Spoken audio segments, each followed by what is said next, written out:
اپنی رہائشگاہ ککری ہاؤس میں M Q M کی رابطہ کمیٹی کے اراکین سے ملاقات کے بعد میڈیا سے گفتگو کرتے ہوئے انہوں نے کہا کہ ایم کیو ایم کے ساتھی افطار پارٹی کی دعوت دینے آئے ہیں، جس پر میں نے ان کا شکریہ ادا کیا ہے اور جلیبیوں کی فرمائش کی ہے۔ ان کا کہنا تھا کہ جاری تنازع کو حل ہونا چاہیے کیونکہ اس سے مہاجروں کو فائدہ ہوگا۔ جب ہم مل کر بیٹھیں گے تو کوئی خون خرابہ نہیں ہوگا، جبکہ میری ڈیمانڈ ہے کہ وفاق کی حیثیت سندھ کو واپس ملے۔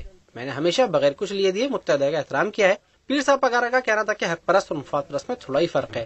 ایک سوال کے جواب میں ان کا کہنا تھا کہ احتجاج سے حکومت کو ہمیشہ نقصان ہوتا ہے کیونکہ اس سے بھائی بھائی ایک ہو جاتے ہیں، جو مسائل ہیں ان کو مل کر حل کیا جائے۔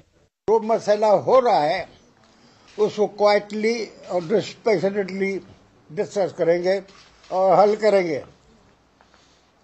ان کا اور ہمارا آپس میں لڑنا یا کوئی تنازع کرنا ضروری نہیں ہے۔ فائدہ اس میں مہاجرین کا ہے، سندھیوں کا نہیں ہے۔ میں مہاجرین کو دعوت دیتا ہوں کہ آؤ اور کیپچر کر لو۔ ہمارا ڈیمانڈ ہے تو کیپٹل سندھ کو واپس آئے۔ سندھ کیپٹل ایریا ہو جائے گی تو صوبائی انڈائریکٹلی ہے۔